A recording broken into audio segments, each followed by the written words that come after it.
mula sa GMA Network Center, ito ang 24 Oras. Ang Rodrigo Roa Duterte.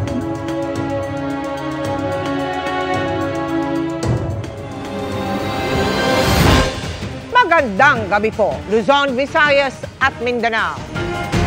Nananatili sa ospital sa loob ng ICC Detention Center si dating Pangulong Rodrigo Duterte, pero maayos naman daw ang lagay ayon sa anak niyang si Vice President Sara Duterte. Nakikipag-usap na rin ang bise sa mga dayuhang abogado para sa binubuo nilang All-Foreign Defense Team ng dating Pangulo. Kasunod yan ay bibitiw na rin sa depensa si dating Executive Secretary Salvador Medialdea. Ang latest sa The Hague, the Netherlands. Tinututukan live ni Mariz Umali. Mariz. Mel Emiel, muli ngang nakausap at bisita ni Vice President Sara Duterte ang kanyang ama si dating Pangulong Rodrigo Duterte ito sa kanyang detention facility dito sa Scheveningen Prison. At dito nga ay pinlansya nila ang bubuo sa defense team ng kanyang ama. Pinauuwi na rin daw siya ng kanyang ama na nasa mabuti raw na kalagayan o kondisyon sa malahotel daw niyang kulungan. Thank you. You have 1 minute. Isang all-foreign defense team ang binubuo ngayon ng kampo ni dating Pangulong Rodrigo Duterte para magtanggol sa kanya sa International Criminal Court. Kinumpirma yan ni Vice President Sara Duterte na siya raw mismong nakikipag-usap sa mga foreign lawyers na may karanasan sa ICC. Nauna nang kinuha ng mga Duterte bilang lead counsel ang British-Israeli lawyer Nicholas Kaufman, na naging abogado na rin sa ICC ni Jean-Pierre Bemba, dating Vice President ng bansang Congo na naharap noon sa kasong war crimes at crimes against humanity.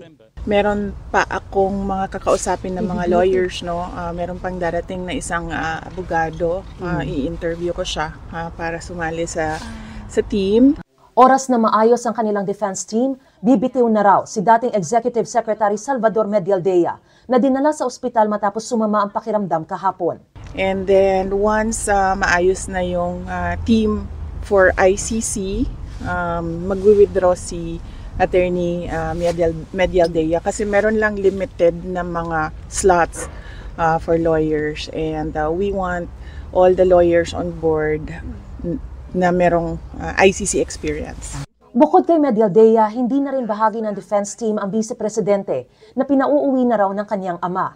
Hindi na rin kasali si dating presidential spokesperson Attorney Harry Roque. Hindi pa kasi na-establish kung ano yung basis ng pag-stay niya dito sa Netherlands. And we don't want complications. We want him to focus on his asylum. And then we want our lawyers to focus on the case. Kung nais pa rin daw ni Roque na tumayong abogado ng dating Pangulo, ay kailangan niya itong talakayin kay FPRRD. Hininga namin ang reaksyon dito si Attorney Roque, pero no comment muna ang kanyang sinagot. Sabi pa ni Vice President Sara, maayos ang lagay ng ama na nasa hospital part pa rin daw nananatili sa ngayon para ma-monitor ng mga doktor. Nandoon pa rin siya sa loob ng hospital, so hindi pa siguro siya on severe, base siguro sa assessments ng doctors niya. Pero mataas daw ang moral ng ama. Katunayan ay nakagawa na raw ng mga kaibigan sa loob ng kulungan. Sabi niya, wala din naman daw siyang ginagawa sa labas kasi hindi pa naman daw siya mayor. So might as well tumiram daw muna siya sa loob. So may na po siya, parang routine na po siya. So he can still make it, Is he enjoying? I have to tell you, he's charming. He's very friendly with people inside. So mayroon na silang banter eh. And then he said that he doesn't regret anything that he did sa pagtatrabaho niya para sa bayan, at nakita naman daw ng bayan kung ano yung resulta ng kanyang serbisyo para sa bayan. Para raw hotel ang kanyang tinutuluyan, komportable at kontrolado ang temperatura, pero hindi lang makalaya. He's in very good spirits. Tinanong ko siya kung kamusta yung pagkain, sabi niya meron namang rice. And then tinanong ko siya kung paano yung ulam, sabi niya half-half daw. So hindi ko alam kung anong ibig sabihin ng half-half. Giniling ko, babe. Pwede raw siyang padalhan ng sulat sa loob ng kulungan, pero ito ay sinusuri muna ng mga tauhan ng detention facility. Bagaman hindi siya nahirapan sa pagbisita sa ama sa detention facility, mahigpit lang ang proseso niyang dinadaanan. Every time na kailangan ko pumunta doon para magpaabot ng mensahe sa kanya, pinapasok ko siya online, sinasubmit ko, and then nagre-respond sila. And then siya yung nagsasabi yes or no. But apparently, ang rules nila dito ay yung detainee ang magsasabi ng yes or no. You apply, and then he'll say yes or no. Sabi naman ng dating Pangulo, wag nang papuntahin ang pamilya sa The Hague. Pinag-usapan namin sa loob ni Pangulong Duterte. Sabi niya kasi wag na papuntahin dito yung mga kapatid ko. Kasi unmarried si President Duterte. So he's single. So ang next of kin niya is kaming mga anak. At sabi niya na wag na pumunta dito dahil wala naman daw silang gagawin dito unless gusto daw nilang sumama doon sa Kaugnay sa gaganaping rally rito sa the Netherlands sa March 23 at sa iba pang mga rally para suportahan siya, nagpapasalamat daw ang dating Pangulo pero ayaw niya raw ma-disrupt o makaabala sa iba.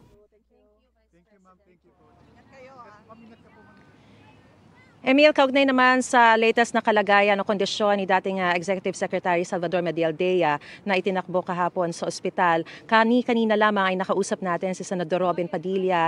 Nakabibisita lang din sa ospital at ayon sa kanya ay maayos naman daw ang kondisyon ng dating Executive Secretary. Siya ay nakakausap pero mukhang kakailanganin daw na manatili munang nakakonfine sa ospital sa ngayon. At sinabi raw nito na ni Senador Robin Padilla na kahit na emergency na itong dating Executive Secretary ay iniisip pa rin niya yung paulit-ulit pa rin niyang ibinibilin yung mga pangangailangan ng dating Pangulo. Si Senador Robin Padilla naman ay nag-aabang din dito sa detention facility para hintayin kung ma-approve ba ngayong araw yung kanyang request na makabisita rin sa dating Pangulo bilang isang political ally. At samantala, inaabangan din natin dito si Attorney Nicholas Kaufman, ang lead counsel ng dating Pangulo, para alamin sa kanya kung ano yung latest na sitwasyon. Pero ayon din sa kanya, sa loob ng isang linggo ay mabubuo na ang defense team na kakatawan sa dating Pangulo dito sa kanyang kinakaharap na reklamong crimes against humanity sa International Criminal Court. So yan muna ang latest mula pa rin dito sa The Hague, Netherlands. Balik sa iyo, Emil. Maraming salamat, Mariz Umali. Nagpaalala naman ng Malacanang kay Vice President Sara Duterte na dapat pa rin siyang magtrabaho bilang bise. Sinabi rin itong dapat paigtingin ang investigasyon sa confidential funds ng Office of the Vice President dahil sa mga bago at kakaibang pangalan ng mga nakatanggap ng pondo. Ang tugon ng bise sa pagtutok ni Ivan Mayrina. Hanggang April 30 pa ang bisa ng Travel Authority na ibinigay kay Vice President Sara Duterte ng Office of the President. Pero may paalala na ang Malacanang kay VP Sara. Kailangan din po siya ng Pilipinas bilang Vice Presidente. Siya po dapat ay nagtatrabaho hindi lang para sa kanyang ama, although na acceptable po at maiintindihan po natin sa ngayon ang kanyang nararamdaman. Pero tandaan niyo po niya, sinasabi niya po, milyon na Pilipino ang bumoto sa kanya. At kailangan din po niyang pagsilbihan ito. Sinabi ito ng Malacanang nang tanungin tungkol sa lumutang ng mga bagong pangalan nang umunoy nakatanggap ng confidential funds ng OVP at kung may gagawing hakbang ang Malacanang para pasagutin ang bise tungkol sa mga ito. Si Jay Camote, si Miggy Mango, saka yung Dodong Gang, saka si Xiaomi 8. Talagang mga peking tao pa rin yung ginagamit na hanggang ngayon. Kung ito man po ay na-discovery po, siguro po mas paigtingin pa po talaga ang pag-iimbestiga patungkol po dito. Bakit po? Kasi karapatan po ng taong bayan malaman kung saan po talaga ginagasta ang pera, no? Ang pondo ng bayan. Sinusubukan namin kunin ang tugon ng Vice Presidente tungkol sa pahayag ng Malacanang. Tungkol naman sa mga bagong pangalang lumutang kaugnay ng confidential funds.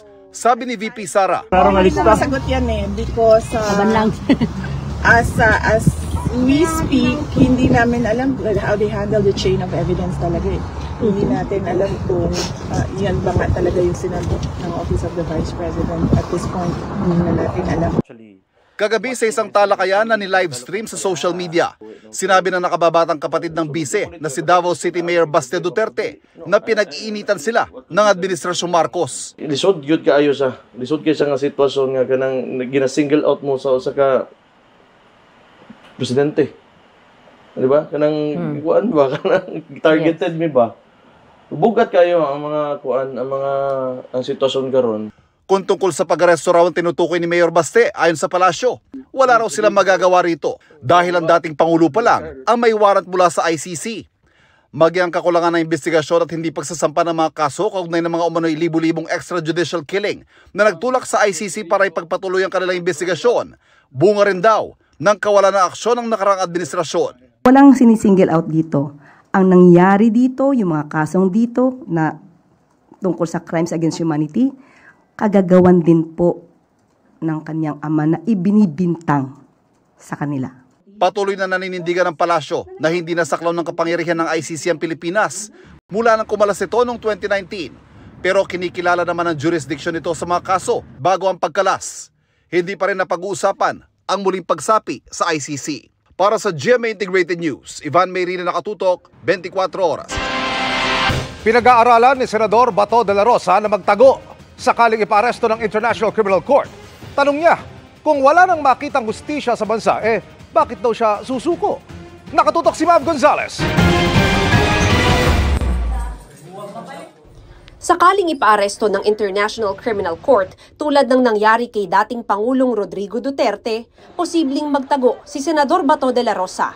Kabilang yan sa pinag-aaralan niya. Kasama yan sa course of action na pwedeng gawin. Well, kung wala tayong makita na hustisya dito sa ating bansa,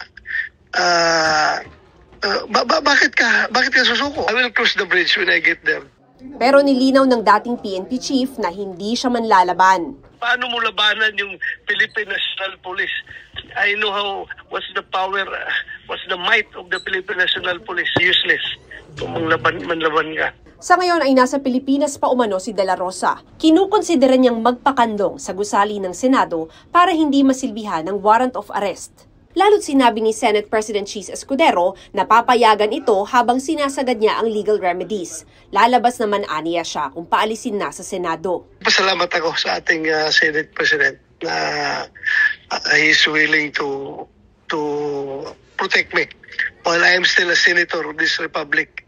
Kaugnay naman ang pahayag niya noon na kusang susuko kung ipaaresto ng ICC para maalagaan si dating Pangulong Duterte sa the Netherlands, ikinatwiran niyang imposible na yan at hirap makabisita kay Duterte kahit ang mga anak. Naglabas din si De La Rosa ng tampo kay National Security Advisor Eduardo Año na naging dating Duterte AFP Chief at Cabinet Member. Sinasabing isa si Año sa ilang may alam noon ng isinikretong pag-aresto kay Duterte. Sana kumuntak naman lang siya doon sa mga, kahit sa mga staff lang doon ni President Duterte na kasama na pakisabi lang dyan na arestuin namin siya pag-uwi niya. Para sa GMA Integrated News, Mav Gonzalez, nakatutok, 24 oras. May patutsada si Chief Presidential Legal Counsel Juan Ponce Enrile tungkol sa anyay karma. Sa kanyang Facebook post, sinabi ni Enrile na nakakaawa at nakakatakot na kabalintunaan ang paghahanap ngayon ng hustisya ng mga taong nagsagawa noon ng di makatarungan at bayolenteng mga aksyon. Ngayong desperado na, nagsasagawa daw sila ng mga prayer rally para humingi ng tulong sa Diyos na dati nilang tinawag na stupid. Sinisisi nila ang lahat maliban sa kanilang mga sarili para sa mga problemang nabuo dahil sa kanilang pagnanasa, pagiging arugante, labis na kayabangan at pagkagahaman sa kapangyarihan at kayamanan. Maghahanap daw sila ng suporta at simpatya para makawala sa anyay legal trap na sila mismo ang may kagagawan. Hindi binanggit ni Enrile kung sino ang tinutukoy niya sa naturang post. Hinold up at tinakot pa umanong babarilin ang isang estudyante sa Taguig City bago siya nilakawan ng cellphone. Nagpasama pa raw ang suspect at inangkas siya sa motorsiklo. Nahuli kami sa pagtutok ni Ian Cruz. Kung panonoorin lang sa CCTV, hindi mahalata basta ang umano'y hold up ang nagaganap sa kuhang ito sa Barangay Calzada, Taguig bago mag-alas 6 ng umaga. Nakaangkas ang estudyanteng lalaki sa motorsiklong mula H. Sulit Street at kumaliwa sa A. Santos Street. Sa dulo nito ay huminto ang motorsiklo ng mahigit 1 minuto. Nakailang andar, gilid at buwelta pa ito. bago ibinaba sa kanto ang estudyante. Naglakad palayo ang estudyante pero sinusundan pa rin ng tingin habang kinakausap ng rider. Tila may isinuksok na cellphone sa bulsa ang rider at kaswal na umalis na. Nalinawan ang nasakuha sa kwento ng 12 anyos na angkas. Naramdam pa ang takot ng makausap ko kasama ang kanyang ina. Kwento niya, susunduin niya ang isang kaklase ng tanungin ng rider tungkol sa 3 tao na nagkataong kilala niya. Tinanong po kung may kilala daw po akong tapos? Para magpapasama daw po siya. Pinangkas niya po ako, umangkas po ako. Sa kuha kung saan makikita ang matagal silang nakahinto, ay hiniram ng lalaki ang kanyang cellphone para padalhan ng mensahe ang hinahanap umanong tao. Nagpaikot-ikot umano sila hanggang wala ng tao sa kanyang paligid. Nang ibaba naman siya, ay nag-iwan umano ng banta ang rider bago umalis nang hindi binabalik ang cellphone. Binantaan po ako ng babarilin. Huwag daw po ako sisigaw, babarilin daw po ako. Messenger ng biktima ang ginamit ng rider kaya nabasa pa ng biktima sa ibang gadget ang mensahe ng suspect para sa umano'y kakilala. Sa mensahe niya, nagpakilalang Jason na taga-romantic ang suspect. Ayon sa kanyang ina, first time nagdala ng cellphone ng anak dahil sa isang open exam kung saan pinapayagang mag-cellphone. Takot na takot anya ang anak dahil sa sinabi sa kanya. Babarilin daw niya po ako, papatayin niya ako mama. Paulit-ulit siya ng ganoon.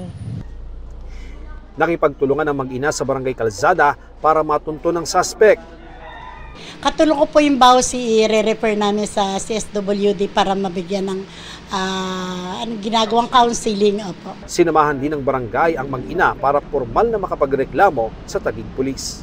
Ang kapal naman ng mukha mo, tsaka kung may konsensya ka pakibalik yung cellphone, 2 days pa lang nahawakan ng anak ko yun.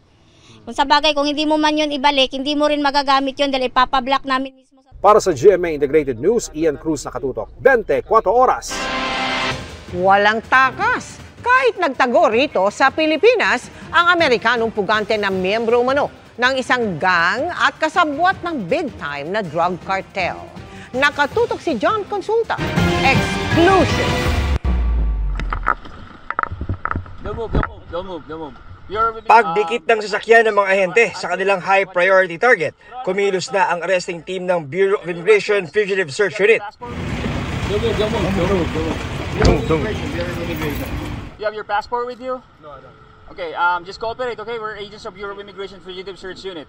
Di na nakapalag ang 50 anyos na US fugitive na nahuli sa Pulangi, Albay, kung saan ito nagtago pagdating niya sa Pilipinas galing Amerika. Agad tayong nagbuo ng tracker team upang siya ay hanapin. Napansin natin na medyo mailap itong subject kasi nung unang surveillance natin ay nakuha niya pang lumipat ng bahay. Ayon sa BIFSU, may warrant of arrest sa US ang Amerikanong pugante dahil sa pagpapasok ng droga sa Amerika kasabwat ang Sinaloa Drug Cartel. Sinasabing siya ay miyembro nitong Devil's Disciples Gang na kung saan siya ay nagdi-distribute ng methamphetamine at heroin sa kanyang area. Kung saan ang source niya ay ang Sinaloa Drug Cartel. Bukod sa pag-smuggle ng droga, kolektor umano ng gang ang inarestong US national na gumagamit ng karahasan sa mga di nakakapagbayad sa kanilang criminal group. Sa ngayon ay aalamin natin kung may kinasasangkutan siya dito mga local na krimen or may involvement siya sa drug trafficking dito sa atin bago natin siya mapadeport pabalik ng US. Sinusubukan pa namin kunin ang panig ng dayuhang pugante. Nagsasagawa na ng backtracking operations ang BI Fugitive Search Unit sa mga lugar na pinuntahan ng dayong Amerikano dito sa Pilipinas para malaman kung may kasabot itong Pilipino sa kanyang pagkatago. Para sa GMA Integrated News, John Consulta, nakatutok, 24 oras. Magkakasa ng 3 araw na transport strike ang grupong Manibela. Ayon kay Manibela Chairperson Mar Valbuena, sisimulan ng 3-day nationwide strike sa Lunes, March 24 hanggang Miyerkules, March 26. Ang tigil pasada ay bilang panawagan daw kay Transportation Secretary Vince Dizon na sibakin ang mga opisyal ng LTFRB kabilang ang chairman nitong si Teofilo Guadis. Ani Valbuena, nagsinungaling ang LTFRB nang sabihin nitong 86% na ng operators at drivers ang nag-consolidate para sa PUV Modernization Program. Dahil dito, marami anya ang hindi nakapagparehistro o kaya'y hinuhuli at itinuturing na iligal Ang DOTR naman makikipag-ugnayan daw sa transport groups. Apelan nila magkaroon ng dialogo sa halip na transport strike. Sa kabila niyan, maghahanda raw ang gobyerno para masigurong hindi maapektuhan ang mga commuter. Sinusubukan pa naming makuha ang panig ni LTFRB Chair Guadis. Chika Minute na mga kapuso, at first time na maghahatid ng latest sa showbiz happenings ngayong gabi, si Sparkle artist at former NCAA courtside reporter Hannah Arguelles. Hannah? Thank you, Miss Mel, at happy midweek chikahan mga kapuso! Bittersweet ang nararamdaman ng cast ng My Ilonggo Girl sa huling 2 gabi ng serye. Bukod sa mga naghihintay pang revelations, may pakilig ding aabangan ng mga manonood mula sa mga bidang sina Jillian Ward at Michael Sager. Makichika kay Lars Santiago. Kahit ako naman yung totoong Palma. Si Venice o si Tata? Si Sir Gov po yung tatay ko? Ngayong gabi, magkakaalaman na kung sino ang totoong anak ni Sir Gov. Total, hindi naman ikaw yung tunay na anak ni Sir Gov. Mabibisto na bang dinaya ang DNA test? Walang hiya ka, Tata! O mapapahamak lang lalo si Tata? Sa huling 2 gabi ng My Ilonggo Girl, bittersweet ang nararamdaman ng cast.